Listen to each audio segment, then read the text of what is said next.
And we will begin. So welcome everybody to this National Geographic Learning Professional Development webinar. Today we are looking at wellness lessons. I know that one of you I was speaking to earlier attended Catherine Stannett's webinar yesterday. So I wondered, is there anyone else here who was at Catherine's webinar yesterday? If you were, okay, we will be sort of looking, Alan was, great. We will be looking in a bit more detail, okay, at some of the ideas that she talked about yesterday and some of the lessons that she showed us, okay? So kind of continuing on with the theme from yesterday's webinar. And it was a nice topic, that's right. Okay, so if you don't know me, my name is Will Rashett, and I am an academic consultant and teacher trainer for National Geographic Learning from the UK, but I now live in Singapore. And I've been working in English language teaching, mostly as a teacher since 2001. I would like to do a quick poll just to find out who we have with us today. So I'm launching the poll on my screen. On your screen. So it's multiple choice. Please choose as many segments as you teach. If you're on Facebook, you won't be able to see this poll, but you can type into the comments if you like to let us know who you teach. So this is just to help me understand who we have in the audience today, who is participating.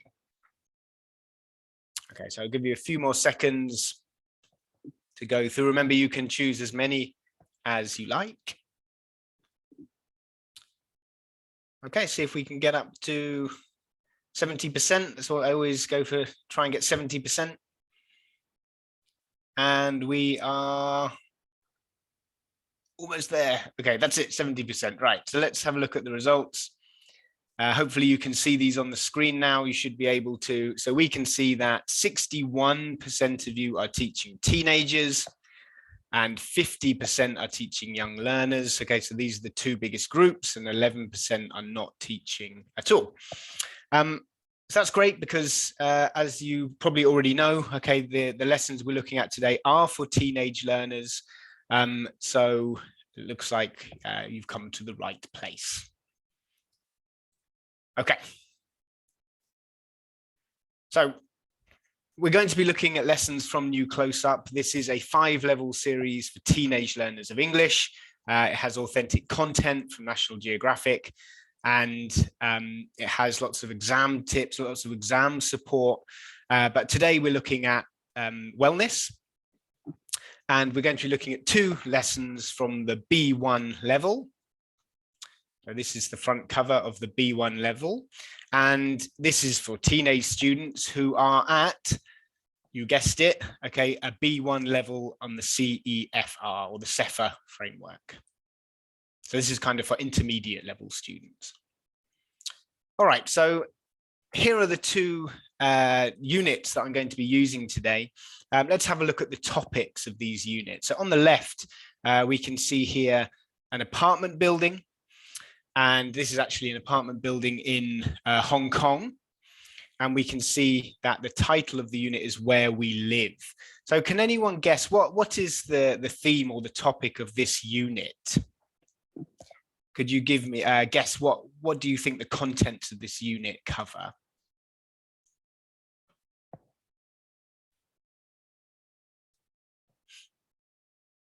Okay, community is a good guess. Living in a crowded city.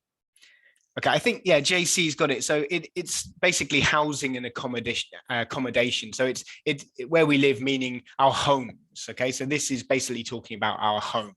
Okay, yes, I think it touches on community as well. That's great. And on the right, we can see here a beautiful waterfall in Argentina. And the name of the unit is Have a Great Trip. So can anyone tell me, what do you think the theme of this unit would be? Okay, so we've got nature. Travel. I think Diana's got it. Yeah. Okay. I think tourism. Okay. I saw there from JC. Yeah. Raina says travel and tours. So I think you're exactly right. So have a great trip. This is talking about travel and tourism.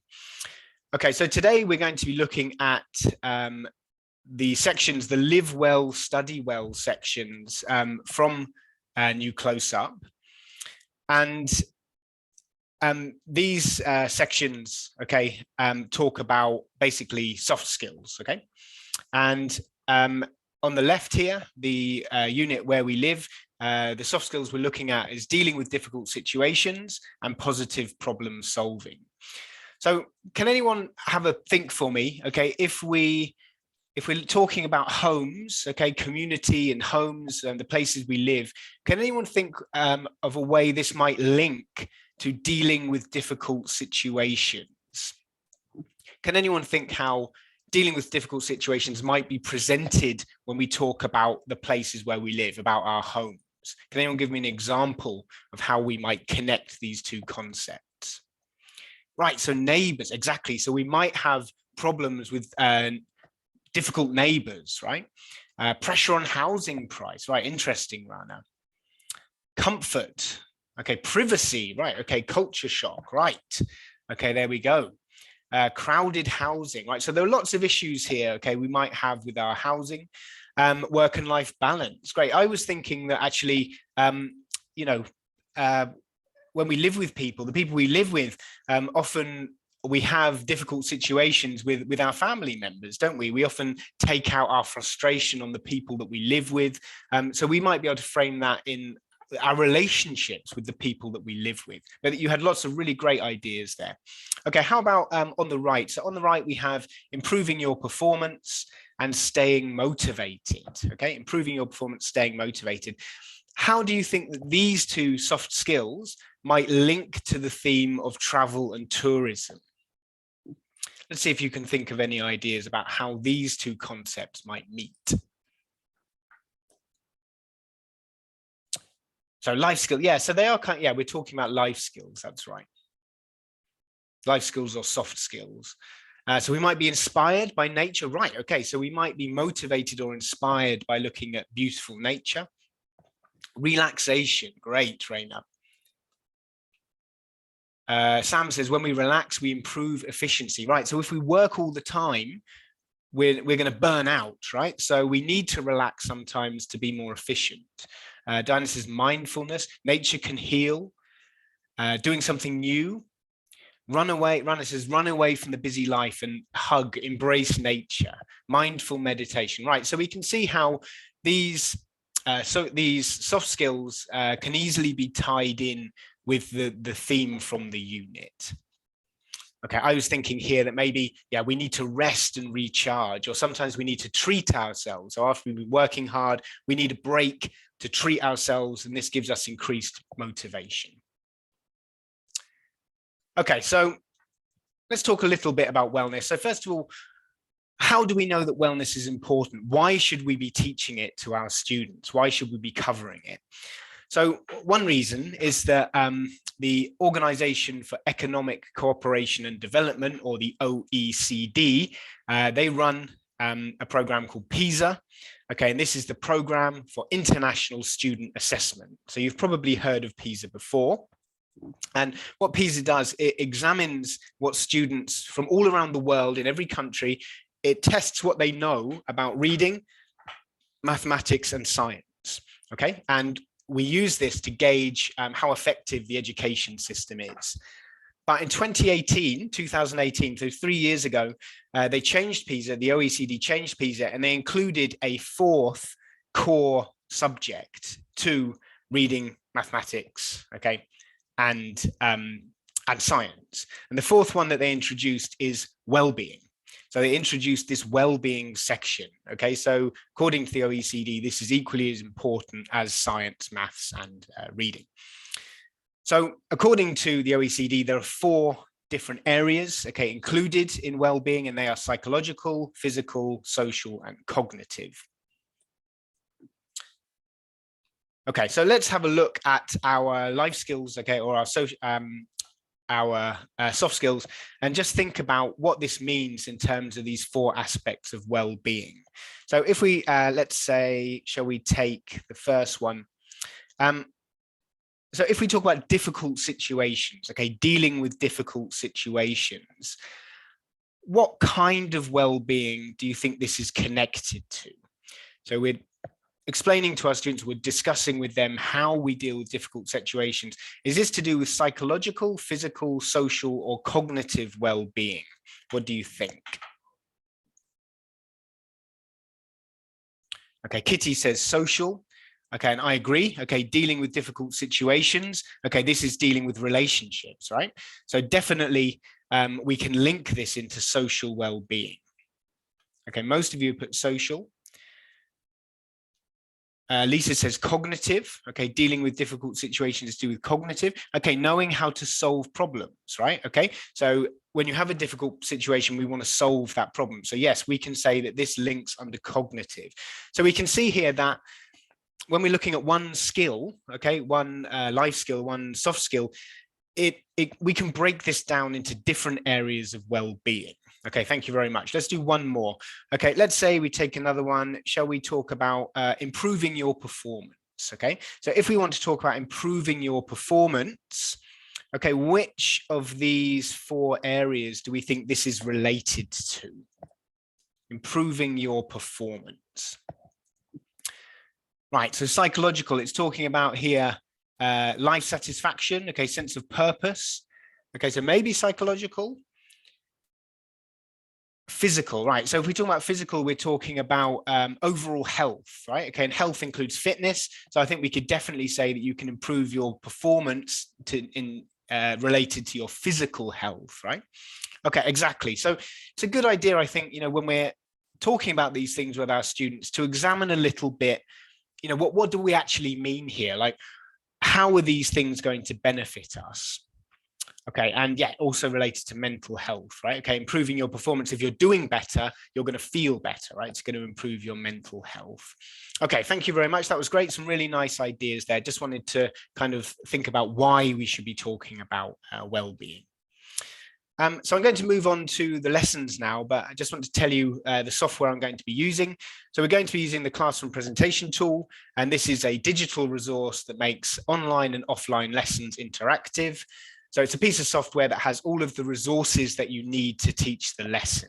Okay, so let's now move over and start the lesson. So I'm just going to stop sharing just for a moment. Okay, and then I'm going to reshare, okay, hopefully on the right page. Okay, here we go. Let's do a new screen share over here. Okay, and now what you are looking at is the classroom presentation tool for new close-up B1. So we can see here, I am in, we've got all the different units over here on the left.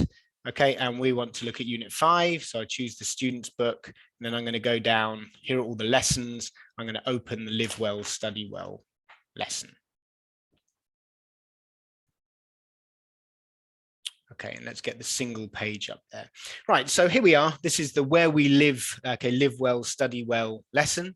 And we're talking about difficult situations. So let me zoom into the picture here. Okay, and we've got quite a funny picture here of someone in a difficult situation. So let me ask you a few questions about this. Okay, so I'm going to ask you questions. You can type the answers for me into the chat box. So firstly, what's happening in this picture? Okay, where are they? What do you think just happened? And how does this lady feel? Okay, where are they? What's happening? Or specifically, what just happened? And how is she feeling? Let's see what you think. So look at the background, the information in the background. You can see some things behind this gentleman here. Okay, they're in a long queue. She's inside a cafe, right? At a counter in a cafe. Oh, Cherry says someone cut the queue. Right. Okay, maybe someone cut the queue. She's frustrated. Lisa says they misspelled her name at Starbucks again. Yeah, it must be frustrating. Anger management class. Someone's complaining. Okay. Maybe her order is not available. Furious at being cut in the line. She can't find her group mates. Okay, lots of good ideas. So I agree. I think that she is in a cafe. And I think maybe, yes, someone pushed in front, someone cut the queue. Maybe the server is too slow. Yes, maybe the wait time is too long, as Roxanne said. Maybe he served the wrong person first. Okay, talking about cutting in line. Okay, what would you do if you were in a Starbucks line or in a coffee shop and someone cut the queue, someone went in front of you, someone pushed in? What would you do? How would you react to that situation? This is a difficult situation, right? What would you do if someone cut in line? I would tell the person to queue, right? Kathleen will tap them on the shoulder. Okay, remind them, okay, there's a cue here. Okay, so everyone here is confronting that person. Okay, that's interesting. Okay? Everyone here says they will. Okay, Raina says if she's older, then it's okay. Okay, you would let them go. Okay, interesting. JC, depends on my mood. That's very good. We're going to come back to that idea later. Usually I'll give a smile and let it pass, right? That sounds very calm. You sound like a very calm person, JC. Okay, just, whatever will be, will be. Just continue with your day. Don't let it ruin your day. Okay. We're going to have a look at one difficult situation here. There are two, but I want to focus on this one, situation 2. So we're going to have a look at this and we're going to analyze it a little bit. So I want you to imagine that you were in this situation, okay? So imagine that your friend, okay, a good friend of yours has borrowed an article of clothing. It says here t-shirt, but it could be any type of clothes. They borrowed some of your clothes and they've had it for a long time, okay? And you keep asking for it back. And eventually, after a few weeks, okay, your friend, they finally give you back your clothes. But when you look at the clothes, you see, well, it's dirty, okay? It's not very clean. There's some stains on it. There's a food stain on the front. And you feel a bit upset because your friend didn't respect your things. They didn't look after your clothes. And they know that this is one of your favorite articles of clothing. But you like your friend, you enjoy spending time with them, okay, you have a good relationship with them, you don't want to damage, you don't want to harm your friendship. So what are you going to do? How are you going to deal with this difficult situation? Well, we've got 3 choices. First, are you going to calmly explain how you feel? Secondly, are you going to get angry and shout at them? Or thirdly, do you say nothing but secretly feel annoyed, keep the anger inside? What would you do? So let's see. Kathleen says, I will be calm. Okay, I will explain why I'm unhappy. Pamela says, I will say something and laugh. Okay. Sam will calmly. So all of you are going for calm. Okay, everyone is being calm here. Okay, that's very interesting. How about if it was maybe someone that you didn't know so well? So maybe it's a new friend that you haven't known for such a long time. Would it be the same?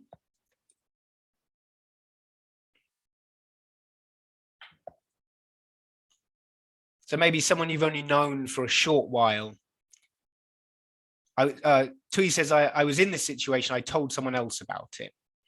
Lalu says, I prefer to take the third option, right? Okay, so say nothing and carry on, but feeling annoyed. Okay, Pamela says, I would definitely get mad, right? Okay, so maybe if it's someone we don't know so well, we would get angry. Kathleen says, teaching teaches us to be calm. It does indeed, doesn't it? Okay. So most interesting, most of you said you would stay calm, okay? And a couple of you said angry and a couple of you said say nothing. If you did say nothing, I got another question for you. So if you did say nothing, or if you did choose get angry, do you think that is the best way to deal with this situation? Okay, so if you did choose say nothing, or you did choose get angry, is that, or are those 2 ways, are they the best way of dealing with this situation? Okay, Kathleen says no. Okay, they're not, are they? But often the option we choose, actually we know is not the best way to deal with it. So another question for you, why do we sometimes choose to deal with a situation in a way that we know is not the right way? So what do you think about that? Why do people choose something they know is not the best way? Okay, maybe we've lost control. Right, we don't have self-control. Kathleen says our mood. It's an impulse. Owen Julia says it's an impulse. Right, okay, so we're not always in control of our emotions, okay, and consequently in the way that we act. Oni says it's faster, right? It's easier. Okay, that's a good point. Sometimes we want to, there we go. Lynn has put it, to avoid confrontation. So if we do choose to say nothing, it doesn't solve the problem. And we know that, but it does avoid confrontation. And I think you're absolutely right, Lynn. I think that's why a lot of people choose to do that, right? We choose what's easiest, not what is the best. Okay, that's very interesting. Okay, and I think our students, they can definitely benefit from this kind of conversation, right? Okay, let's have a look at exercise 2. So yeah, we're going to imagine again that we're in a difficult situation, okay? And I'm going to give you an example. So let's look at this picture again. So imagine that you are in a cafe or in a restaurant and you've been waiting for a long time, okay, for your food or your drink. Let's say you've been waiting for 30 minutes or an hour, okay, been waiting for a really long time. You're in a hurry, okay, you have to leave soon, you have to go and teach soon. Okay, how would you react to this? Okay, what would you do? So you've been waiting for a long time. Would you complain? Would you walk out? Okay, how long would you wait before you left? What would you do here? You're waiting. How would you react to this? So into the chat box for me.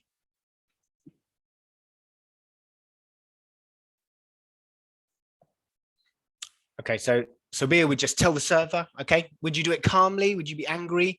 Okay, been waiting for an hour. Okay, Kitty Pong says, I'll just walk out. I just leave. Okay, Upa says, I'll just walk out. Right. Okay, Marlo is going to leave a note. Okay, right. Okay, I will walk out. So most of you are choosing just to leave. Okay. Sabia says, I once waited 58 minutes. Okay, just under an hour. Okay, so the two options seem to be walk out or tell the server, right?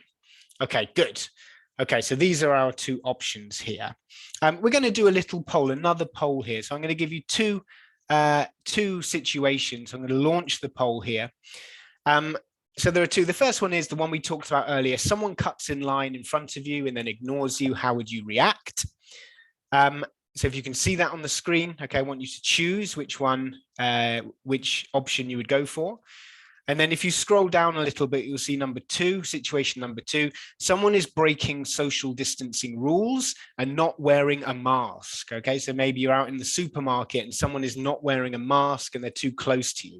How would you react to this situation? Okay, make sure you submit, okay, your answers once you've answered both so that I can see them. And then we're going to have a look at the answers.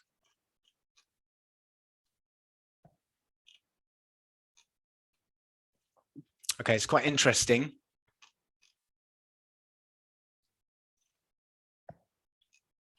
Okay, and actually it's not as I predicted, these answers here.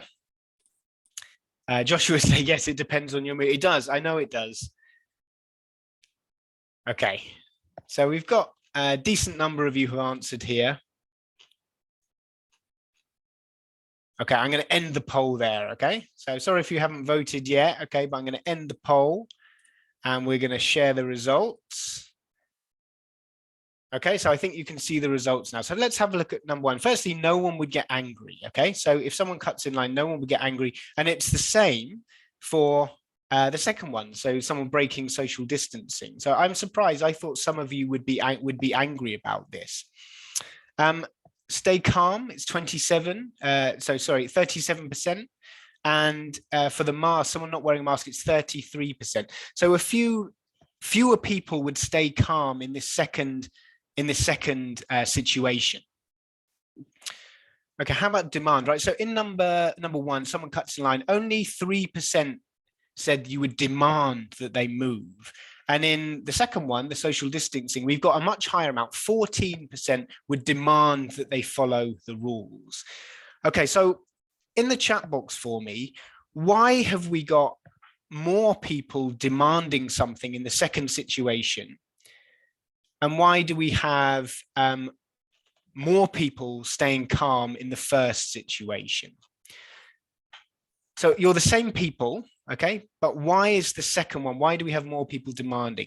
Right, okay, because there's a disease. Owen says because there's a risk. Kathleen says because there's an effect to our health. So we can say that the second situation, there's more risk, right? It's a more serious situation.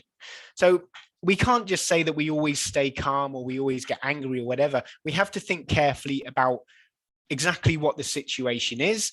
and what it is about that situation that makes us react in a certain way. Jesus says it's about protecting ourselves, okay?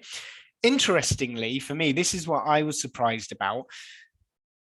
8% of you said you would do nothing if someone cuts in line, and 10% of you said you would do nothing if someone was breaking the social distancing rules and not wearing a mask. So that's very surprising to me.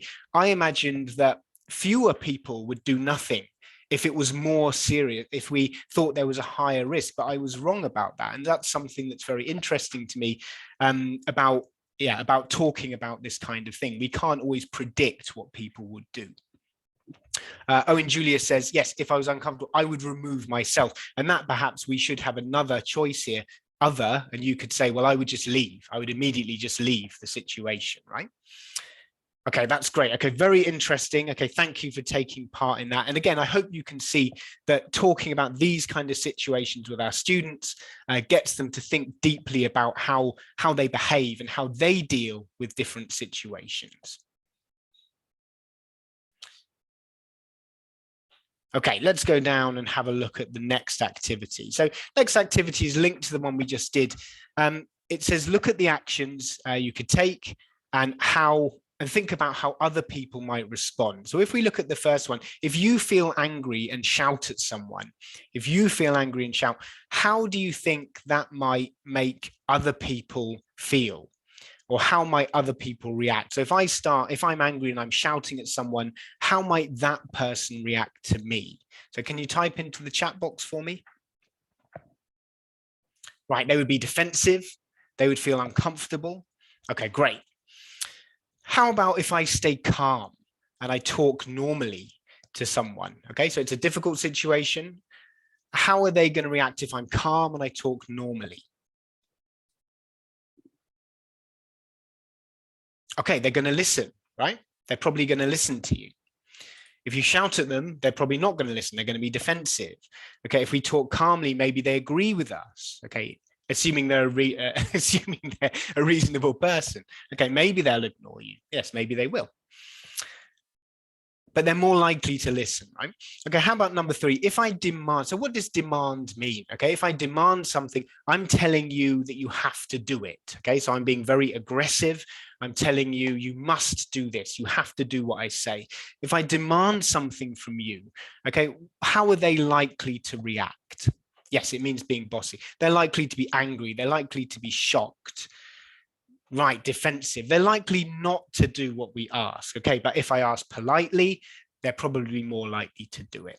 Okay, so let's just match these together. Okay, we'll do the activity here. So I'm going to draw on. So if we talk about number 1, okay, feel angry, okay, and shout.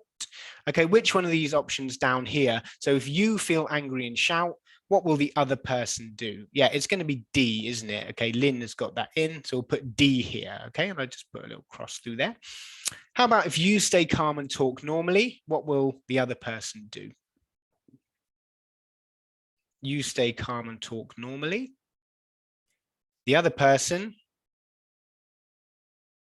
okay, will feel relaxed. Great. Okay, a lot of you putting A there. How about if we demand something from the other person? We tell them they have to do it. Do you think they won't help you or they will help you?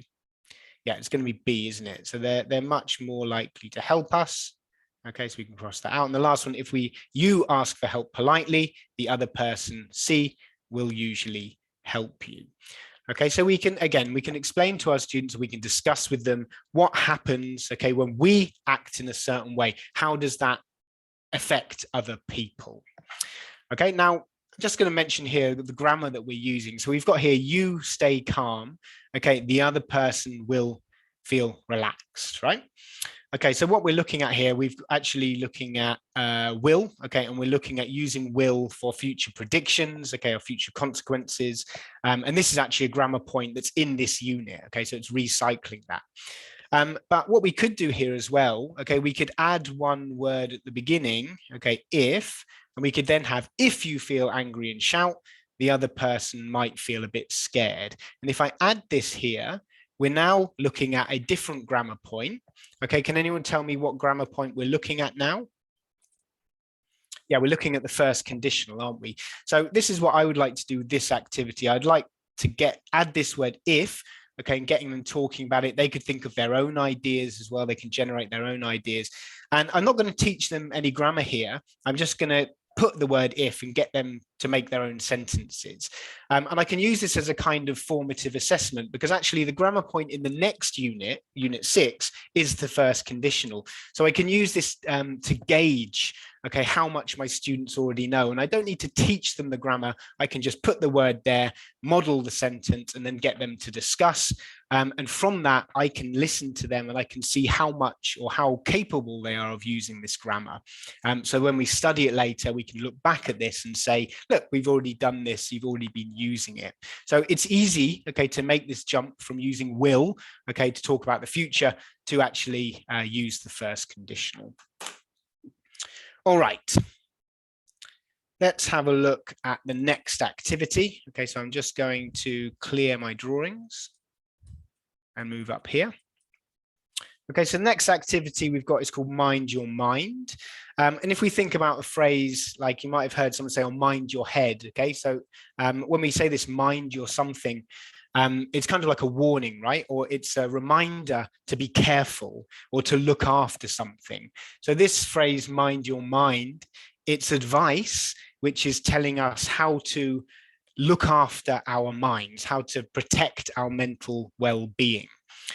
And we have 4 examples here, okay, 4 tips, okay, and I'm going to give you a little bit of time to read them. And we can ask our students questions about these tips, right? So which of these do you already do? Okay, which one would you like to try? Okay, are there any that you disagree with? Okay, so we give our students time to think about it, and then we give them time to discuss them. Okay, and then we can discuss in more detail. Okay, so we're not going to go through because we don't have enough time. Okay, we're not really going to do this activity. What we are going to do, okay, is this activity here. So I'm going to hit the extension button and we're going to go in here. So when we're talking about difficult situations, and we've been talking earlier about how we respond to them, responses, how we react. And what I'd like to do here, okay, I want to talk about appropriate, okay, responses to particular situations. So first of all, let's talk about the word appropriate. If we do something that's appropriate, are we doing something that is okay, or is it not okay? So you type into the chat box for me. Okay, so we're doing something that's okay, right? Okay, so over here, I'm going to draw, not very well. I'm going to draw a T-chart, and I'm just going to put here okay or not okay. All right. Yeah, so it means doing the right thing, doesn't it? So appropriate, okay, basically means that we're doing the right thing, or we're doing something that is okay. We're doing something that is the right thing to do. What's the opposite? How can I add a prefix here to appropriate to get the opposite meaning? Yeah, so we can also have the word in. Okay, so we can say it's inappropriate. And if we say it's inappropriate, that means that it's not okay. It's not the right thing to do. Okay, so let's make sure our students understand that.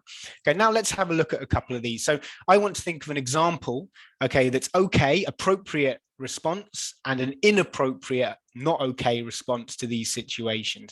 So let's start with the first one. Okay, so a waiter spills food on you. A waiter spills food on you.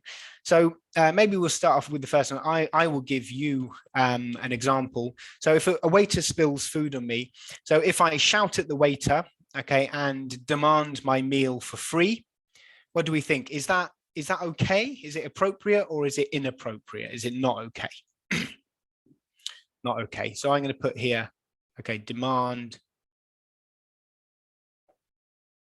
Sorry, my writing is not very good, but hopefully you can read this. Okay, demand free meal. Okay, we're going to say that is not okay. Okay, why is it not okay? Can you tell me, why is this not okay? It's inappropriate. Why? Yes, it is, but why? Okay, right, Raina, accidents happen, right? Everybody makes mistakes, yeah? Trying to take advantage, okay, of someone's mistake, it's not really appropriate. It's not really a good thing to do, right? Yeah, it's unintentional, exactly. It's an accident. Right, thank you. That's a very nice explanation. We shouldn't demand when someone makes a mistake. Okay, how about, so what is okay? Okay, what would be an appropriate, an okay response to a waiter spilling food on you? What should we do? What can we do? Okay, let it go.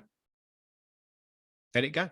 And let's think about the waiter or the waitress for a minute. How do you think they feel? Right? Because maybe you feel annoyed because you've got some coffee on you, whatever it might be. Right, for sure, the waiter will apologize. Okay, ask for a clean towel. Right, good. And the waiter will feel scared, right? If we start shouting at them, okay, they're going to feel scared. They're going to feel embarrassed. Okay, probably it's worse for them than it is for us, right? Okay, so let's say ask for napkins. I'm going to put napkins. You could say paper towels, right? Paper towels, ask for napkins. So these would be appropriate responses, right? So what I'm trying to do here, I'm trying to get our students to think about not only what is the correct behavior, but also how the people feel in this, so a bit of empathy for the other person in the situation. Right, should we do one more? How about this one? Your teacher marked a right answer wrong. Okay, so you imagine you're a student now and your teacher, okay, they've marked something incorrect. And when you checked it, actually the teacher is wrong and your answer was right. Okay, so maybe let's start off. What would be an inappropriate reaction here? What is not okay for your student to do if they find that you have made a mistake? An inappropriate answer. Okay, so get angry. Really struggling with my pen today. Okay, hopefully you can read that. Okay, make demands. Okay, get angry. Get upset. Okay, okay. Right, okay. So shouldn't get angry. Okay, what would be the right? I think a lot of you are already putting in what would be the right thing to do. Okay, well, JC says trying to embarrass the teacher. Okay, so telling off the teacher in front of the other students, right? So trying to get other people to lose confidence in the students, right? In the teacher would not be very good. Okay, how about what should they do? Oh, Pamela says make it viral online. Okay, let's put that down. Okay, so put it online. Okay, my teacher made a mistake, right? So we shouldn't do that. So what would be an okay response? What would be an appropriate response, okay, if your teacher makes a mistake?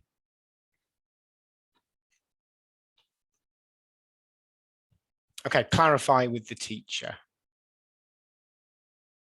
Clarify with teacher, right? So we could ask the teacher to look at it again, okay? And maybe we could ask the teacher to explain it, okay? Approach the teacher in private, right? Don't put it online, okay? Approach them in private. Okay, ask why it was marked wrong. Yeah, just ask why. Excuse me, you said this is wrong. Can you tell me why this is wrong?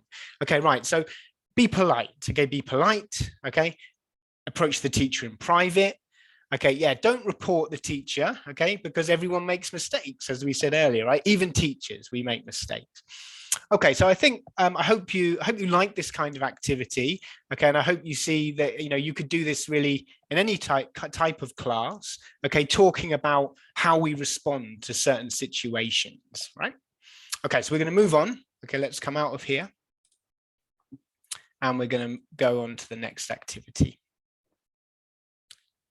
Okay, so quickly exercise 4. So here we've got some adjectives, okay, which describe people's personalities, and it's asking us, does our personality affect how we deal with difficult situations? And I think we all agree, yes, it does. Definitely our personality definitely affects that. But it's not only our personality, is it? So as a few of you said earlier, it also really depends on how we're feeling right at that moment. So it's personality, of course, but it's also our mood. Okay, so this has a huge effect on how we react. So what we'd normally do in class is we'd look at these words, okay, we'd make sure students understood what they mean, okay, we'd look at opposites, maybe confident and shy, perhaps anxious is kind of opposite to calm or opposite to relaxed. So we'd talk about these, make sure they understand them. And then what we would do is we're going to take examples and think about how this type of person, or if you're feeling, if your mood is like this, how you might react to a certain conversation. So let's talk about friendly, because it's an easy one to understand, right?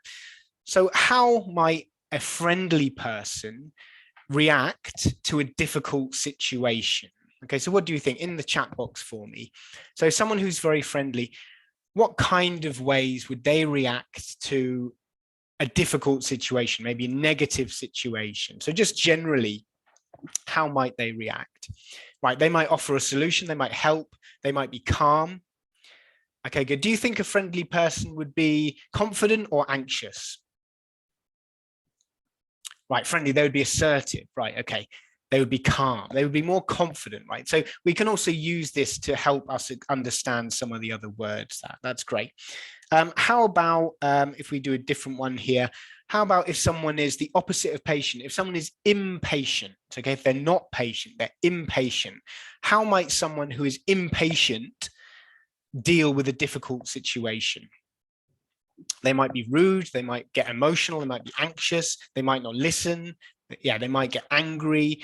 Okay, right. So again, we can really think about how our mood and our personality affects the way that we behave. We can also highlight to our students that, yeah, we behave different ways in different situations. For example, if I talk about my daughter, okay, who's almost 3, sometimes when she's naughty, okay, and when she's not listening to me, depending on how I feel, I might react to that differently. So if I'm in a good mood, if I'm feeling happy, if I've been having a nice time, I'll be very patient with her and I won't get angry, right? But if I'm very stressed and tired, and if I've had an awful day, I'm much more likely to get upset with her, even though she hasn't done anything worse than the other time, right? So often, yeah, it's the way that we feel. So it's not just our personality, it's our mood, it's our situation that affects the way that we behave. So again, I think we need to help our students to understand that this is true for all of us, right? We can be in the same situation 2 times and react completely differently each time, depending on how we feel. Okay, let's have a quick look at the projects here. So we're not going to do these, I just want to explain. There are 2 projects here. Project 1 and project 2. So can you tell me firstly, which of these projects is a collaborative project? So one is collaborative and one is a solo project that you do on your own. Which one is collaborative? Project number 1, it says here work in pairs. And what we're doing in project number 1, we're going to think of a problem, okay, and we're going to work with them to write how you would respond, okay, calmly. Okay, and we would think of solutions for the problem, right? And then we would act out these conversations. This is a collaborative project using the information we've studied. Kathleen says it would be good to have students guess their friend's reaction. It would, wouldn't it? So they could stop halfway, they could perform the first part, and then students could guess what's going to happen next, okay? And then they could complete, okay, the conversation and they could see if they were right. I think that's a great idea, Kathleen.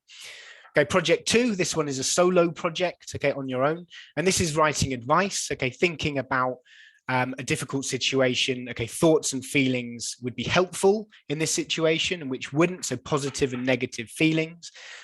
How to stop negative feelings, okay, so we talked about mood earlier, and also useful phrases that will help them respond calmly. Okay, so it's all about imagining these difficult situations and how to manage our emotions and how to manage our feelings. All right. Okay, so this is basically the end of this, okay, the project, okay, which we're obviously not going to do now. Okay, let's swap over quickly and have a look at the other. We don't have a lot of time, okay, but I want to have a quick look at the other activity, okay, the other page, which is from our tourism unit.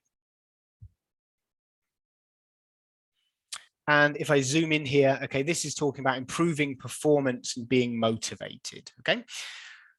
So switching gear, new lesson, okay? So first of all, we've got this improving performance in mind and body. So have a look here, and I want you to tell me which 4 things, okay, do we need to make sure that the performance of our mind and body is good. Okay, these are 4 things we need to perform well. Okay, can anyone tell me what these 4 things might be? If we look at the first one here, first one Lisa says is sleep. Okay, let's have a look. Oh, I'm using completely the wrong tool there. Yeah, we can see this is sleep. Okay, second one is nutrition. Okay, some people saying nutrition, some people saying food. Okay, diet. Okay, let's have a look. Second one is food. Okay, we need to eat good food. How about the third one over here? Not everyone enjoys sport. Okay, so this is talking about exercise. Okay, and the last one here, this is talking, this is a bit more difficult, this one. I wonder if anyone can get it. It says, find a better way to do things. Find a new way to do it. Can anyone guess what this might be? Balance is a good guess. Health. Problem solving is very close, Kirsty. Opportunities, health. Okay, it begins with C. So if we're doing things one way and then we do them another way, we have to, it's not the same. Right, change. Okay, someone's got it there. Okay, making changes, right? So making changes is something we need to do to make sure we're performing well. If we're failing, we need to change and make things better, all right? Okay, so we're not going to do all of these activities, okay, but I do want to do one of them over here. So let's have a look. I'll just show you. So students would do a gap fill and they would talk about what happens if we don't follow these tips. Okay, so we talk about, for example, if we don't get enough sleep, okay, what happens to us? If we eat a bad diet, what happens to us? So we need to understand, what the negative consequences are of doing these things wrong. Okay, so we understand the benefits, okay, of doing them. So I want to have a look at this again, mind your mind, and I particularly want to have a look at this first tip here. So I'm going to read it to you, and it says, think about what you want to improve. So this is about motivation, yeah? For example, your performance in a subject at school or how well you play an instrument. Then think about the smaller things you need to do to achieve your goal and do them one at a time. So I think this is fantastic advice, okay? So this is talking about thinking about something big, okay, big issue, something that's hard to improve, which is unmanageable for most of us. So what we should do is break it down into small things and then approach these one at a time, okay? So think about everything related to this big area we need to improve and then tick them off one at a time. But I think students need to see an example, they need to see a model of this. So what I'm going to do next, we're going to go over to, I'm actually going to use Google Jamboard for this, and I'm going to invite you to take part in this with me. Now, this might not work very well because we've got almost 150 people here, so we'll see what happens. If you were doing this in a class with 10 or 20 people, I think this would work very well. We'll see what happens. So I've actually given all of you access. Kitty just put in the chat box there the link to the Jamboard. I can see someone, Anonymous Skunk, has just joined. So I've set up a whiteboard and we're going to have a look. So this is what I wanted to do. Okay, this was my goal. I wanted to run 5 kilometers. This is what I wanted to improve my performance in under 20 minutes. And my average time, this was back in January, okay, my average time was 25 minutes for running 5 kilometers. This is what I needed the motivation to achieve.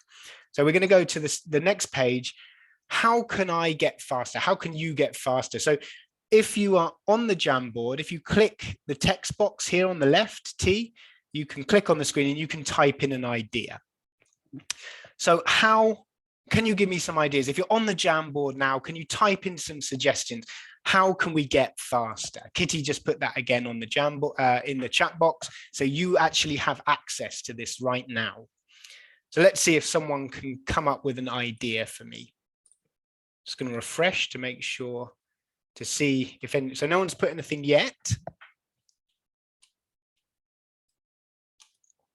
I can see that there are a few of you here with me. Oh, and it looks like things are coming in. Exercise. Okay, so I could do more exercise, right? Train daily. Great. Excellent. This is working. Okay. Put in some more ideas. Oh, okay. Lisa says there are currently too many people viewing this. Okay. So if you can't get into the Jamboard, okay, you can just type into the chat box. Improve your diet, do more cardio, do consistent training. Okay, so I can see some of you are in here, okay, actually leaving comments. That's great. As I said, we've got 150 people. If you only had 15 or 20, okay, you could get everyone in here. Improve your diet, be consistent, practice and exercise more. This is great. Do positive mental exercises. Right, lovely ideas. Okay, and I'm just going to refresh one more time. Okay, I think there's a couple more coming in here. Make sure you get enough sleep. Right, great. Okay, so you get the idea. You know, we can get a group brainstorm here. We can do it all together. Ayla says, do sprints within the run. Excellent. So here are your ideas. I'm now going to move across and I'm going to show you, this is what I actually did, okay? So the first thing that I did, I made a group with my friends, a WhatsApp group with 3 of my friends from university. We used to be on the same football team and we all had the same goal, okay? So we set a joint goal, which was to run 5 kilometers in under 20 minutes, okay? And every week we would post our times on there and we talked about it. We discussed how we were going to do it. We made it a competition. I ran further each time. I ran more often. I drank more water. I ate at the right time. Okay, so I'd have a banana an hour before I went out for a run.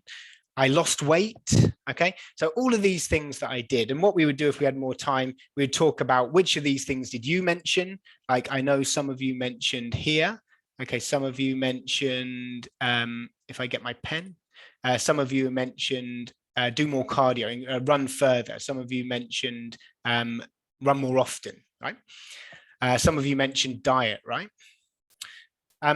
Okay, so all of these things we can go through and we can discuss, yeah? So what we're doing here is we're giving students examples of how we take a big goal and we break it down, okay, into things which are manageable, okay? And by doing all of these things together, eventually, okay, after about 6 months, okay, I managed to achieve my goal. I actually ran 5 kilometers in 19 minutes and 54 seconds, okay, after 6 months of training. And out of my 4 friends, I was the first one to do it. So I was very happy with myself. I was very pleased. And this is exactly how I did it. Okay, now we're going to move back, okay, into here. Okay, and we're going to talk a little bit more about this. So thank you for your ideas, okay? And I'm going to ask you a few questions about this, right? So here we're talking about motivation, okay? The next section is about talking about motivation. Here are some things that motivate people. If we think about my running example, can anyone type into the chat box for me, what was my main motivation to run under 5 minutes, under 20 minutes for the 5 kilometers? So from what I just showed you. So obviously I wanted to be faster and I wanted to be fitter, but can anyone guess what my main motivation was? And I'll give you a clue. Right, okay, Tina's got it straight away. So having friend, right? So it is linked to my friends. It's linked to my friend. It's not becoming famous, okay? Challenge, right? Challenging myself. So it's definitely linked to the WhatsApp group that I set up. Okay. So in my WhatsApp group, I had 3 other people, 3 competitors. It was a competition. So the main motivation for me was actually to beat my friends. It was to be the winner.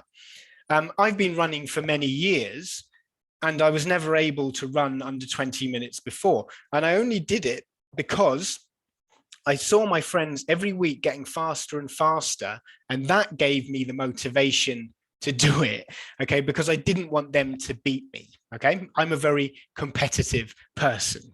And without them there, I definitely wouldn't have been able to do it, even if I did all those other things, okay? If I did all these other things without that element of competition, without that WhatsApp group, I definitely would not have done it. And here what we can do with our students, we can get them to think about what motivates them. Get them to think about something that they have been successful with or something that they want to succeed. And they need to identify what is that strong motivation. And when we look at the projects here, the group projects, okay, when they can think about something difficult that they want to do, this is what they're going to discuss. How do you find that motivation and how do you succeed? Okay, so we're not going to go through and do all of this, okay, together. I just wanted to focus on that. And I feel that giving a model like this to our students, this really helps them to understand it. I see a few of you have done the same. I've got a few runners here. You found the same idea. Okay, so we're now going to go back into my PowerPoint. I'm going to do a new share. Just give me a few seconds and we will wrap up the session. Here we go, an advanced share. Okay, let's start from here. Okay, so I just want to remind you, so what we've been looking at today are the Live Well, Study Well lessons from New Close-Up. And New Close-Up aims to prepare teenage learners for success. Okay, and by this we mean success in the classroom. So it provides balanced 4-skill syllabus with an emphasis on critical thinking. It will prepare them for success in exams. So it provides exam tips and tasks on every skills page, and also success in life, which is what I've been showing you today. It's providing soft skills that students will need in these Live Well, Study Well sections that we looked at today. So although I've been focusing on the wellness aspect of New Close-Up today, I just want to point out very quickly that there is a lot of exam focus in this program, and it has exam tips and exam tasks, okay, all the way through the unit on every skills page, and it really supports exactly, okay, students preparing for the Cambridge exams, key and preliminary. So these are the A2 and B1 level exams. They used to be called KET and PET. So we have this explicit exam preparation in exam tips and exam tasks. Okay, if you would like to know more about this program, New Close-Up, if you'd like to know a bit more about that, then we're actually going to drop into the chat box for you right now a form. And if you want one of our representatives to contact you to find out more about this program, New Close-Up, please fill in this contact request form that you can see in the chat box now, and then we will get in touch with you with some more information. You can see above that, Kitty has just put in the New Close-Up interactive sampler. So if you want to just have a look on your own and have a look at it, you can click on that link there and you can take a look at the program. So I'll just say that one more time. If you want us to contact you about this program, fill in the request form. We are going to send you a follow-up email tomorrow with all of the links to the certificate and also to a recording of this session. If you would like to get your hands on that right now, I'm going to put it into the chat box, okay? So I've just sent it. So you can see, if you're on a computer, you can click and download your certificate right now. If you're on your phone and you can't download it, we will send you that tomorrow, okay? We'll send you an email by the end of tomorrow. Please give us some time and you will be able to download the certificate and get the recording. We do have a lot of upcoming webinars in November. We've got so many exciting things happening. Here are the two websites you want to go to. So we've got our Asia webinar page here, nglasia.com/webinars, and we've got the global webinar page here, webinars.eltngl.com. Have a look. Actually, if you go to the Asia webinar page, we've already put the global webinars there, so you can access everything from this page here, and you can read about them, find out what we've got coming up. And I recommend you go there right now. Okay, have a look at what we've got. Register for an upcoming webinar. We've got some experts in the ELT field, some authors, some famous authors. So yeah, I really recommend you join us for some more of our free webinars. Finally, Please follow us on social media, on Facebook or on YouTube, so that you can find out everything that's happening. And you can also join our community of over 13,000 teachers in Asia and be part of our conversation. So I hope everyone has enjoyed the activities we did today. I hope that you feel that you have learned something about wellness, about dealing with difficult situations, about finding your inner motivation. I hope that this is something that you can apply to your lessons, but also to your everyday life. And I think this is what Catherine Stannett was saying yesterday, that when we talk about wellness, it's not just our students. We as teachers, as educators, we need to learn about this as well, because when we understand it, we can pass that on to our students, and it's better for everyone. Yes, as JC says, it's relevant to students, as teachers, and as human beings. Roxanne has already registered for all of the November webinars. That is great. We look forward to seeing you there. Kazuya says, arigato. Yes, arigato. Thank you for joining us today. Lots of nice comments here. I'm glad that people have enjoyed it.